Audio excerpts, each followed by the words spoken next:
So in today's video, I want to approach a topic that I wouldn't say has been bothering me, but it has me very intrigued. And now I completely understand that talking about insectoid-like intelligent beings who are sucking thoughts, emotion from people or something of that nature is a very fringe idea. It's a very, for people who are coming into this research, into these ideas for the first time, might be even frightening and sort of completely nonsense, completely sick, completely twisted, and just absolutely ridiculous. But the reason why I bring it forward is that I've been encountering these themes while I've been doing the research on different altered states of consciousness. It's not only through DMT, it's not only through a specific report from someone somewhere. These themes reoccur in near-death experiences, in out-of-body experiences, in altered states of consciousness of different types. It's sort of the same scene. It's sort of the recurring themes that happen, and it has to do with healings. It has to do with the sharing of information. It has to do with this outer realm, this non-physical realm that, as I've been saying, ties into the idea of the unified field of consciousness. But in any case, in today's video, I wanted to bring up an article, a blog post that I saw somewhere, that I saw it somewhere in social media, where people who know about these things, who are acquainted with the Entheogen research, are very aware of. It started to make circles around. It was a very interesting article.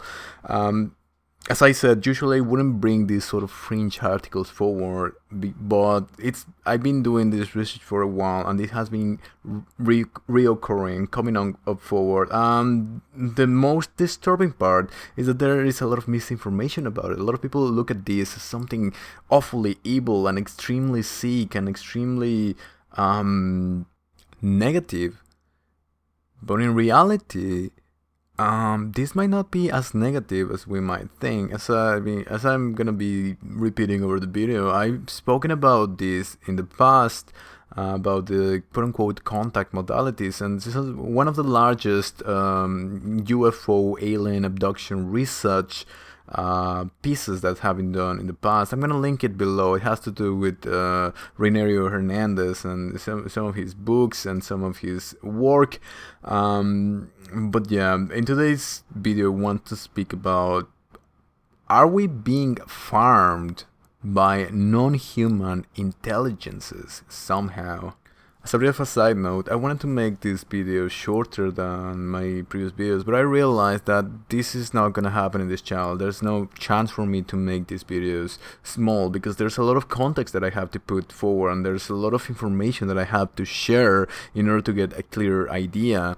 However, I know that a lot of people don't have the time to go through the whole thing, so absolutely, if you go into the labels and you find something that you're more interested in, just go straight into that label. I'm gonna be developing all of these themes and all of these ideas over and over as I go through the outline, because it is very hard to just conclude something. There's no conclusion. This is an ongoing research, and this is gonna keep going forward. So I'm gonna be doing these labels. Also, if you follow me on Facebook, I'm gonna be uploading clips where the information is gonna be more accessible and easier to digest. Before I move forward, I would like to remind you that if you want to join the growing discussion on consciousness and would like to be notified on the latest scientific discoveries and theories surrounding this topic and how they connect to ancient mythologies and philosophies, please like the video, subscribe to the channel, as I'll try to upload at least one video per week as I continue with the outline. Alright, so first things first. This is the article that I am going to be analyzing today. It was written by Jonathan McCormack. It seems that the website is medium.com. Jonathan McCormack is the author. This seems to be some sort of a blog. I have never heard about Medium before. It seems to be just some sort of a blog written on October 16, 21 minute read. It's a hefty article, but it's very good. I would really encourage people to read it. So this is the main thing. Are we being farmed by alien insect DMT entities? I know that for a lot of people, just listening to this type of headline first on having no idea of maybe even what DMT is, this could strike as something at first something very silly, almost ridiculous. But people who have gone through the literature, people who have gone about the reports and alien abductions and so on, this is a very recurrent theme. I've spoken about this before. I'm gonna link that video where I talked about this in my outline below, but I'm gonna be referring to that video that I did before a couple of times in this research. So first and first, let's I wanted to look at who the author is and what other posts he's done. So I went a little bit through him. Are we being controlled by superintelligent psychic alien octopus from the future? Scientifically speaking, yes. That sounds a little bit strange. Okay, if we keep going, who are the archons in the Bible? The archons, these are the ones who are controlling this world, and it is in the Gnostic philosophy. The Gnostic philosophy, the idea, the goal of the Gnostics is to have much more information to understand what's going on and escape the prison that the world is. It's a very Eastern, almost Buddhist sort of mentality and idea. And actually, in the first iteration of the outline, in the book that I've written, at the end, I introduced one of the apocryphals called the Sophia of Jesus Christ. And in it, there's this correlation with the idea of escaping the world. I'm going to be going into that further along the outline, of course. This is the one that I'm looking at today. We've been farmed by alien insect DMT entity, the greatest reset, UFO, transhumanism, the occult engineering, and the new man. This is the sort of articles and blog posts that the author is making. He refers to himself as a handsome man and an artist. Now, a lot of people might say, "Oh, this is just so fringe, this is so silly," and I'm by no means am I making fun or taking off from the author's perspective, which I think is very interesting, and I'm probably going to be reading a few of these articles. In my experience, having been researching this for maybe over 10 years, even the silliest things that you find, if you find a correlation, if you find that it repeats over and over and over from different sources, you have to take things seriously. And only through going in depth, as I'm going to be doing today, you can find what might be true, what might not be true, what might be a perspective, what might be misinformation, etc. It's very important to do these things. Could UFOs be demonic deception? I've been listening to this argument quite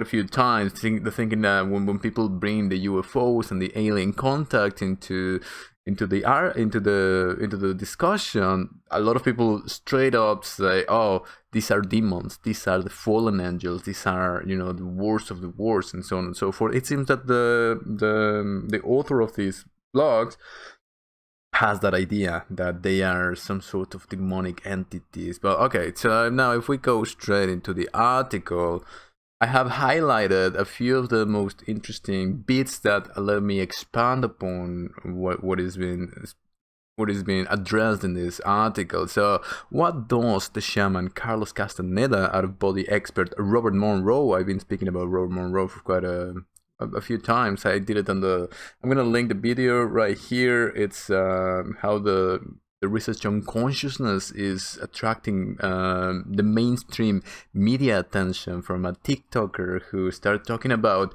some of Robert Monroe's work and the hemisync, and how some government institutions have found interest in it and have released documents related to it, which is very, very interesting. It ties into the whole thing.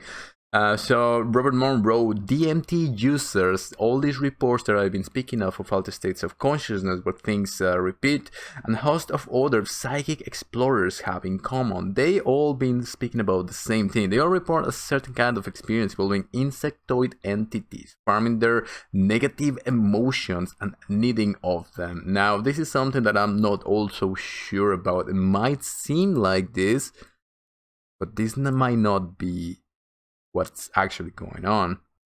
Following this, the blog post goes into a few DMT reports where they speak about this. Now, I should explain what DMT is, but I'm not gonna do it because there's a lot of videos out there where they will explain to you what DMT is if you don't know already. It is dimethyltryptamine, basically an endogenous substance which a lot of people think is created within our bodies, but it's also found in nature all throughout, and there are ways to extract it, and when people consume it they have a very peculiar experience, which, you know, we could talk on about hours and hours about it. It's been officially studied, and there are some research programs because it can help depression. It can help quite a few array of mental illnesses, and there's some it was deemed, the research and the use of DMT was deemed illegal in the past for what could be thought of as political reasons, but recently, due to the impact that it still has, it has started to be researched by science officially. So might be speaking about this in the future, but in any case, the actual report goes like this. Okay, so this person said, I was being milled or something. It was okay. It felt symbiotic, not exploitative, but this could just be me, delusional. I don't know. I don't remember feeling cared for. This is very important. Not as an equal though, more like a pet or a cow. The warmth of the embrace I felt made me drift away and not care. So in these reports where people have many different experiences, but a lot of experiences happen where they find themselves in some sort of operating table, in some sort of situation where they have entities around them, and the entities are performing some sort of surgery. Of course, this is not a physical surgery. There might be some physical elements or feelings, but this is like a dream and not like a dream at the same time. This is something that is believed to happen in a different dimension, in a different, which could be related to the dream state, not a physical situation, more like an etheric situation where these things are happening. And they found these entities performing these surgeries or sharing information with them, or just going to a trip on the cosmos, things of that nature. A lot of people do recognize these entities as aliens. They say they look like aliens, like the traditional idea that we have of aliens. But there are these reports where they say they are some sort of insectoid-like beings. Now, if we go into the literature and the main theories that I speak about in this outline, we can understand that physical reality is not really real. This is some sort of an illusion, some sort of a virtual recreation or rendering that we create in our minds. But if we go into the ideas of quantum physics, there's no physical reality. So the fact that they have some sort of body can go either way. We don't really know what we're talking about, but people are seeing these. They are seeing, sometimes they see the traditional quote unquote gray aliens, sometimes they see these insectoid-like beings. Now, this is the whole idea of alien abduction, where people are being probed, or, you know, these beings are studying them, or as this report says, as this blog goes on about, they are being extracted of something. But now something very important here is, I do remember feeling cared for. This is very, very important. The reports go both ways. Some say that it was the worst thing, it felt like a violation of their rights, it felt like the worst thing. Some other reports say they felt like they were being cared for, they were being even healed. There's a lot of healing. I'm gonna go into that in the future. In any case, goes forward. I felt like there was an exchange of information going on, but this was very one-sided. Indeed, to these reports, these people feel like they are quote-unquote downloading information from the cosmos. All their questions are answered about what is reality, what is the purpose of life, what is going on, and they often say that there are no words to describe what is really going on. So it is very, very related to some of the other altered state of consciousness experiences where people go into NDEs and so on and so forth. When they come back, they simply have no words to explain what's going on. This is also in the scriptures. I speak about it in this first iteration of the outline, where somehow these quote-unquote downloads are present in the ancient Christian scriptures related to Jesus even. Okay, it goes on. Sometimes during this process of distraction, because this is what this person is talking about, this sharing of information on their perspective was a distraction, where I was receiving wonderful information and insight that I can no longer recall, as I've been saying. This is common in the research. I became aware of a disagreement in the gathered host, something along the lines of, "Oh, why are you even bothering showing him that he can't understand it and won't be able to bring it back?" This is what I'm saying. They cannot bring it back into words. It's simply not in our conception of reality. Rereading this a little bit here, this is also important. I would have just highlighted the whole thing, but I'm trying to skip it, so it's a little bit of a shorter video. I've been trying to make shorter videos, but in any case, it goes, I would have recurring flashes or images of some jellyfish-like creature or something like an octopus with suckered tentacles. Whatever it was, I feel like it was connected to the tendrils or tentacles during this feeding phase. So during these experiences, people recall all sorts of beings, all sorts of fairy-like things, or shadow people, or light people. It seems that a sort of an array of beings live within our minds, and we have to define what mind is. It might not be within our brain, within our head. It might be outside, somewhere in a different dimension. That might be our mind.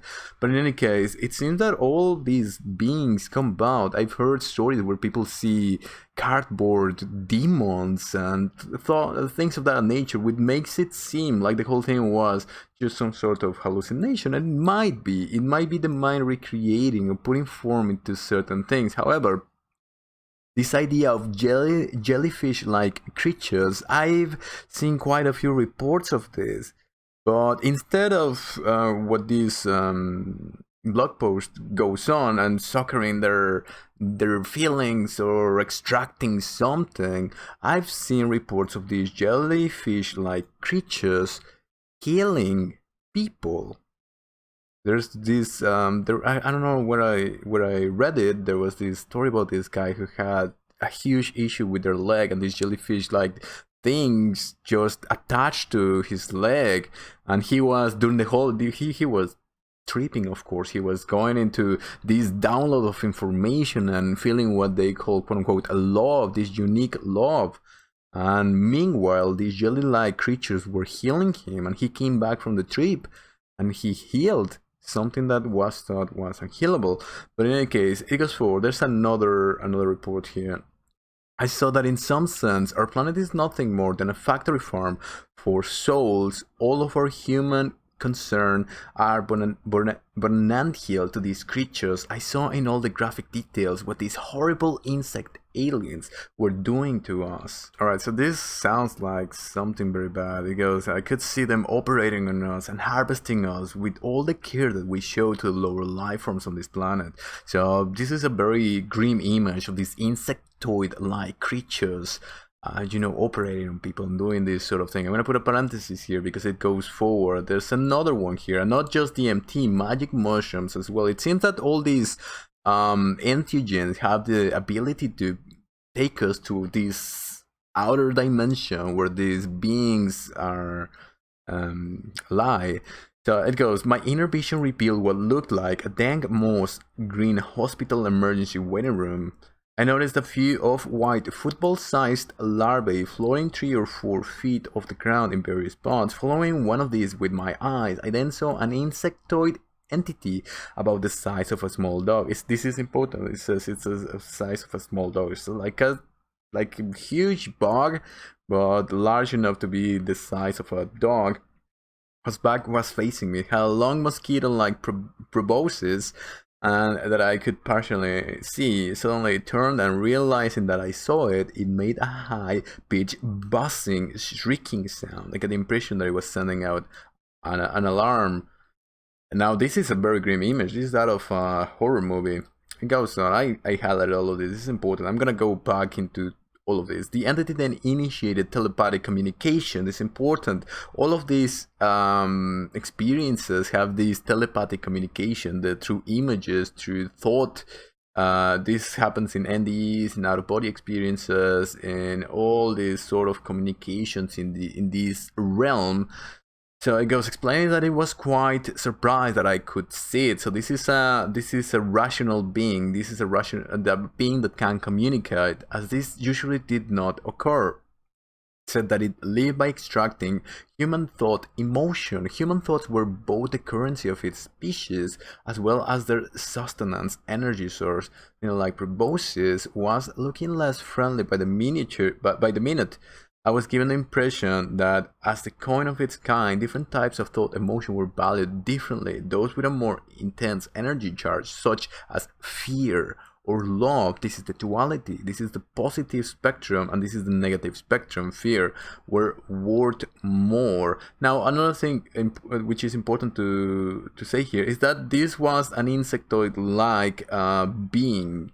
It's an insectoid entity, but it does not say that it was the mantis-like entity. This might be a different sort of entity, more like a parasite, more like something of that nature. The entity explained that it existed in another dimension so that it could feed off human thought unhindered. I get a feeling that the relationship wasn't symbiotic. Perhaps these thought drainers somehow suck life energy from humans along with the mental energy. It claimed that it was the psychic equivalent of an actual insect that feeds on blood, skin, etc.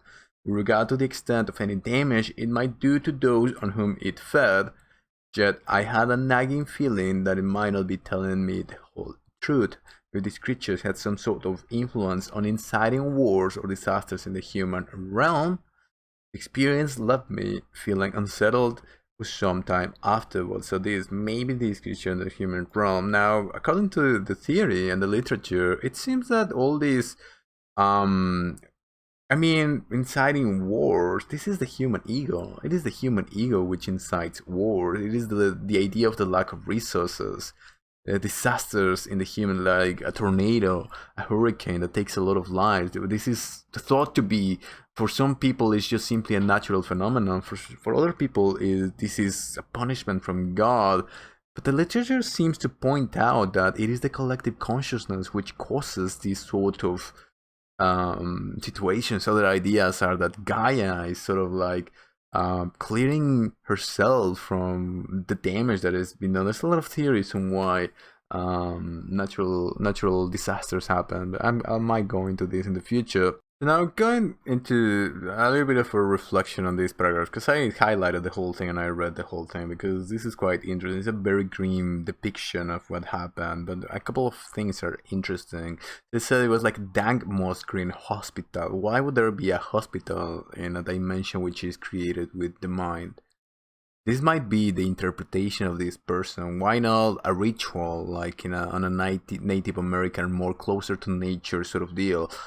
What does it have to be a dank moss green hospital? These dank moss green hospitals exist from like the 70s, like old hospitals were these weird colors for some reason. It has to do maybe with the kind of reminds me of those USSR hospitals that are sometimes in documentaries.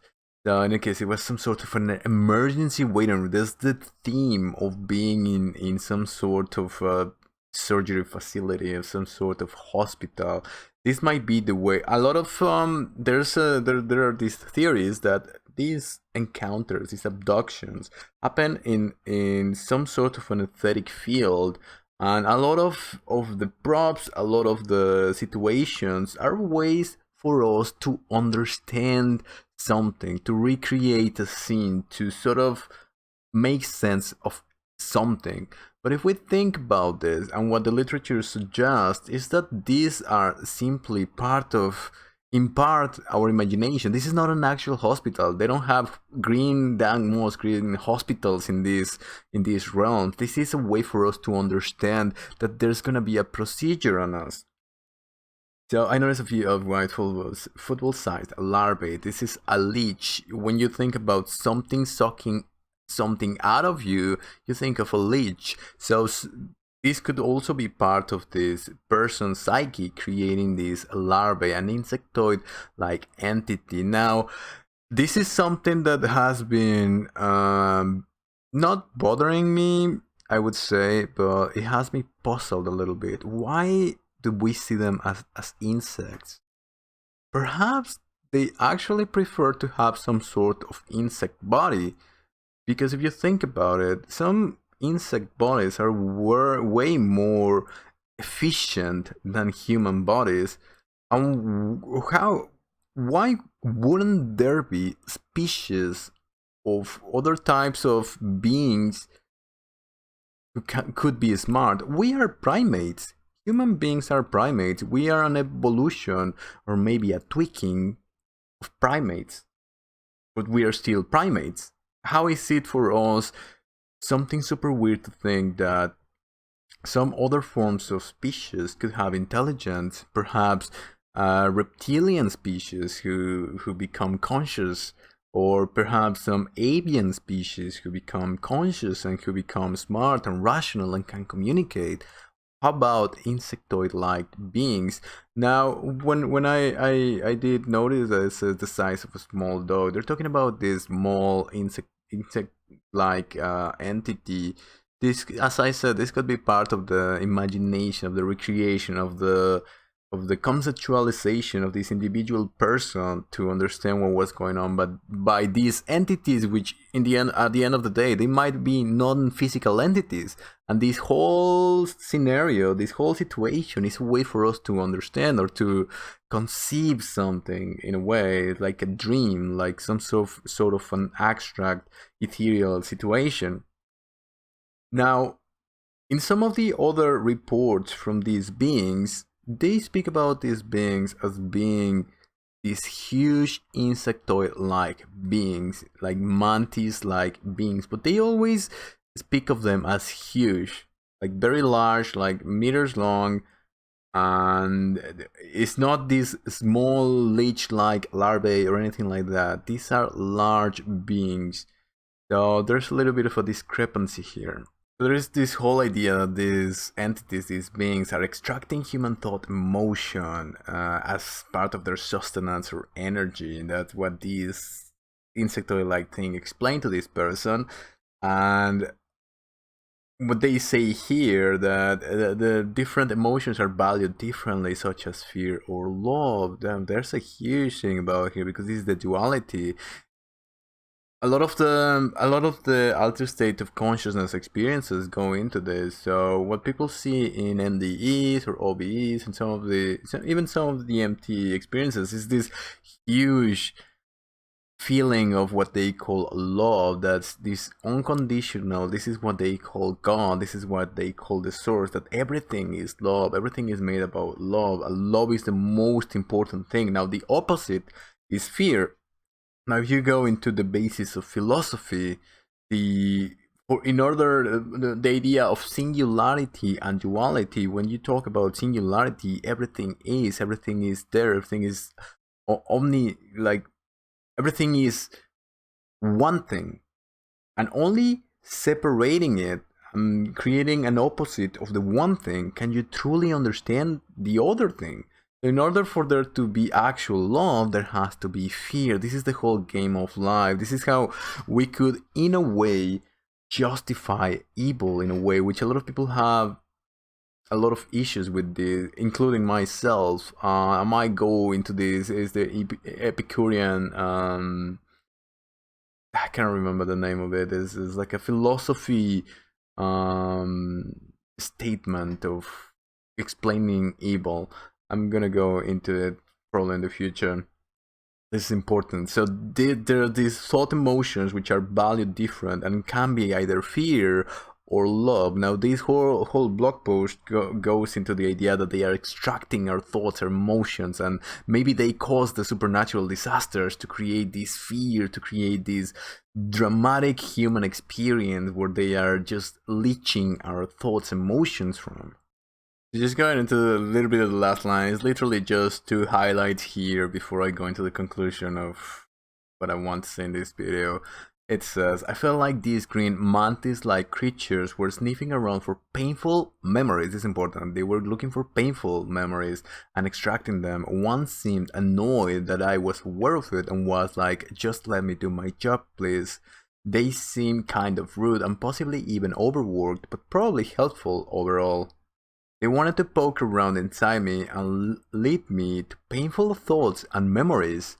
Seemed like they wanted to wring out emotions almost like a liquid and harvest it, unlike last time. This time, I started to wonder if it wasn't such a symbiotic relationship. Were they more parasitic, nefarious, using my feelings as some kind of natural resource to mine? He put a few images here. This is some of the DMT art where people usually see the fractals and all the colors and everything when they go into these states and the initial phases of the states. The reptilian sort of being, the jelly-like fish creatures, and then the mantis-like creatures. You can see this. A lot of people would just absolutely cringe. Imagine seeing a being like this, which is larger than you and which is operating in you somehow. This is a very disturbing image for a lot of people. But if you take a lot of the preconceptions, you can simply think that a being like a mantis probably is very efficient in its structure, and it's simply a being, it's simply a body. So I'm gonna be just breaking all of this down as I conclude all of this. The blog post goes on. It's very long, so I'm not gonna go through it right now. I might make some more videos about this article, which was very interesting. It goes into Robert Monroe and the out-of-body experience, the hemisync, as I spoke about. I'm gonna link the video somewhere along the screen, maybe right now. Otherwise, you can find it below, where I speak a little bit about this and this hemisync in the mainstream media sort of research that has been done. The concept of lush is huge. This is the idea of Robert Monroe. They were leeching this lush from people. So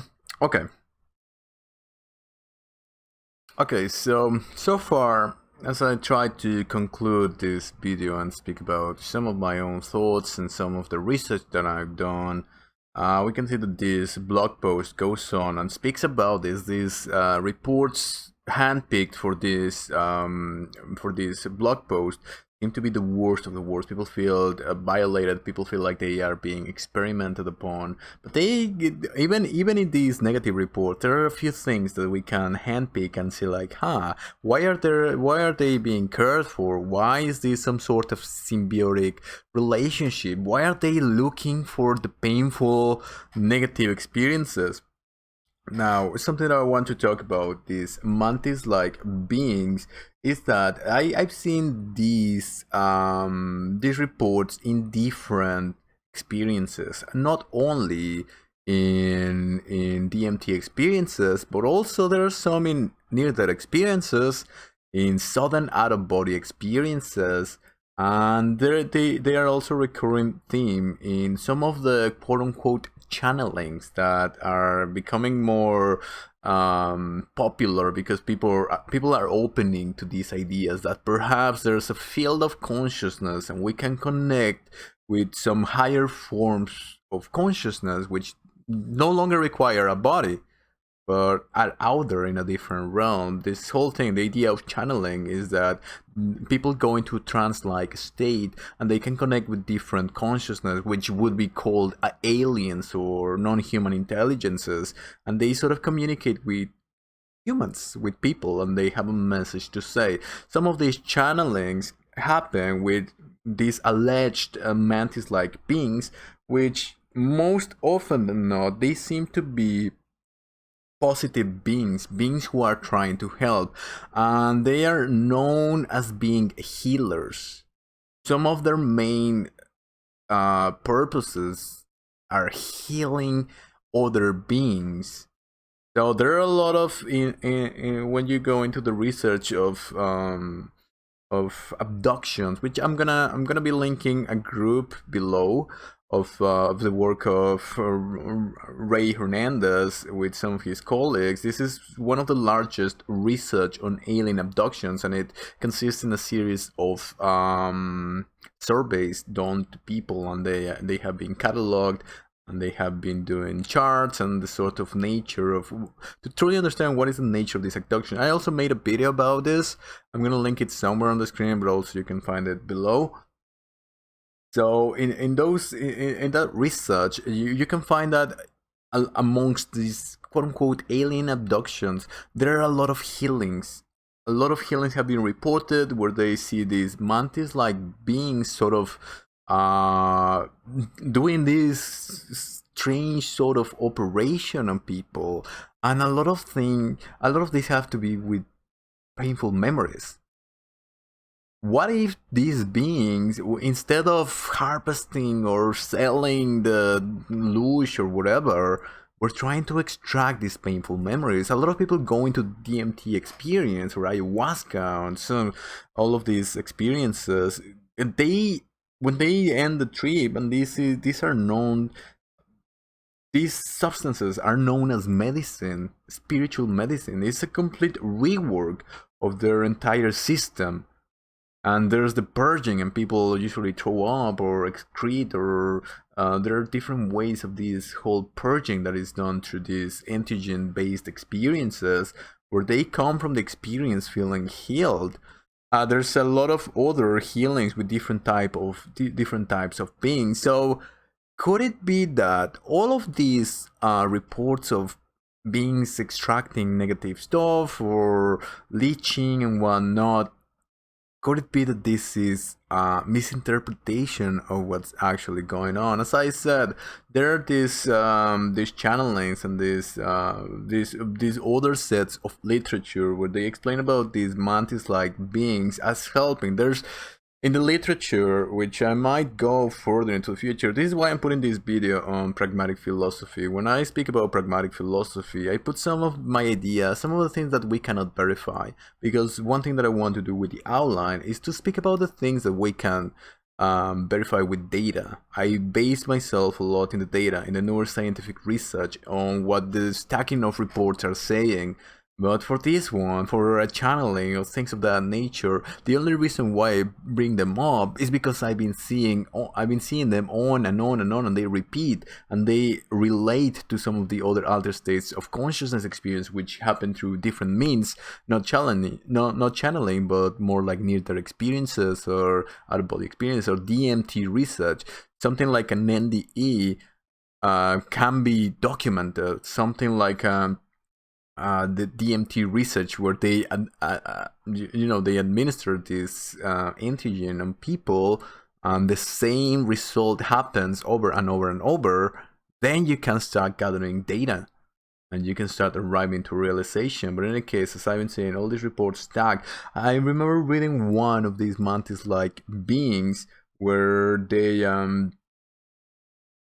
this was a sudden out-of-body experience where this individual was simply standing and then kind of collapsed and went into an out-of-body experience, and then he turned back and he saw one of these beings. But the being was sort of grabbing his shoulders and communicating with him, and the whole story was about how these beings helped him travel through time, going into the past and seeing some of his thoughts and emotions, and seeing some of the scenes of his life. And it was healing experience. This was for him to realize something. So when you go into the literature of near-death experiences as well, where people have a life review, where people are given the idea, and other people come with the experience that everything is about love, that God, there's something going in this planet, there's something happening, there is some sort. It might be indeed an experiment. It might be, we might have been perhaps even created or tweaked or contacted by beings from who are non-human. We can call them non-human intelligences, and there's some sort of a strange experiment going on planet Earth. But most of the messages have to do with us evolving into something else, us finding out how to live together. A lot of the alien phenomena and some of the recent reports have to do with aliens going into nuclear facilities and triggering off and turning off the devices. A lot of the alien abductions, where there are these, which are mentioned here in this article, there's the mention of this downloading of information, where perhaps where through the downloading of this information, people come back with ideas that, if we don't change the ways of what we're doing, we're gonna go into a catastrophic future. And they see these natural disasters, and they see these nuclear wars, and they see all this destruction. So it seems that they are warning, they are healing, they are trying to contact people for positive reasons, but these might be misinterpreted as this leeching, as this sucking of negative thoughts, emotions. So indeed, as we move forward into the study, the research of UFOs and non-human intelligence and so on and so forth, things become very strange and very interesting. In altered state of consciousness, there's a lot of reports of people going into scenarios, places, themes, that are things of fairy tales, things of imagination, and I think there might be a combination of both. If in a non-physical realm we have the ability to change circumstances, just like in a dream, in a lucid dream, or something of that nature, we can create our own realms, as the Buddhist, the Book of the Dead from Buddhists states. Then there's a real possibility that when we are interacting with perhaps these non-human intelligences, which at the end don't even possess a body really, we can perceive them as something else. And there's a very real chance that in some sort of a procedure that they are following, having the visual or the instance, the scenario of a hospital or something of that nature might be useful for us to understand. There's a lot of depictions in near-death experiences where people come back from the experience and they said like, oh, they show me this because they knew, when they say they are speaking about these beings of light or these angels or these entities. They say they knew that I would feel comfortable in this situation, or that I would understand better, and so on and so forth. So there's a lot of mysteries, there's a lot of research still to be done. But overall, it could be, as I said, a combination of both. It could be that there are different species, actual species in reality, in the multiverse, and the different frames of reality, where, not only primates develop reasoning and rationality, but also other types of beings, like I said, avians or reptiles or insectoids. It all depends on our perception upon it, and perhaps it's nothing to be afraid of, as I said. And I'm going to be linking below some of the other sources of people who are doing this research on UFOs, as I mainly focus on something else, but as I said, this keeps reoccurring coming forward. There's a lot of research pieces on this, and I'm going to be posting different types of information as I move forward with it. So to try to conclude a little bit, and this is just going to be a bare attempt at it, are they farming us? Are we some sort of experiment? I don't know. Perhaps we are some sort of experiment. There is data that these beings are really interested about life and about our feelings and about all of these experiences. But so are we. We love our dramas. We love our narratives. We love the experience of life. We have millions of songs about human emotion. We have millions of stories in fiction about the dealings of life and the hero archetype and all these things. It seems that life itself perhaps is some sort of an experience or an experiment according to the literature, and this going more towards the conclusion of the outline and some of the things that I've gathered. It seems that we are in a process of evolution, of creating something, of creating physical reality, of creating worlds, and perhaps these beings are trying to help us somehow in this process of evolution. But at the same time, there might be the whole war versus beings who are not aligned towards this evolution, or who are lost, or who are apart, or who do not understand. And this might be these quote-unquote negative entities that people do see or do experience, just as we experience this negativity in our current world. So indeed, there are a lot of questions about it. But when going into the research, into the bulk of the research, there seems to be a lot of positive from the contact experiences, and I'm probably speaking over an image that I will put regarding how people perceive these experiences, going through the research of Renario Hernandez and the CCRI community, where a lot of these experiences, a lot of people have the perspective these are the most horrible experiences, but the large majority say that they were actually positive, and there's a lot of spiritual evolution and development coming from these experiences when you read into the bulk of the research. So I'm not sure what to truly conclude here, but there seems to be a larger scheme of things at hand, and we seem to be in a process of development, of evolution, perhaps even a creation of some other higher forms of beings. Whatever is the case, it is very likely that we are not alone.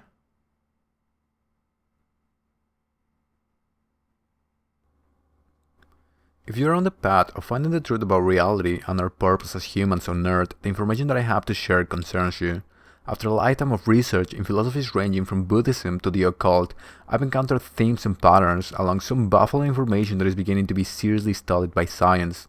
Our Rational Divine Outline, The Ghost of Jesus, is the first iteration of this project, where I analyze the message of Jesus without dogmatism, fanaticism, or religious bias. You can find my work available on Amazon on the link below. If you find this work valuable, consider subscribing, sharing, and following me on social media, as it'll help others in the same path to find this information. Thank you for watching, and I'll see you next time.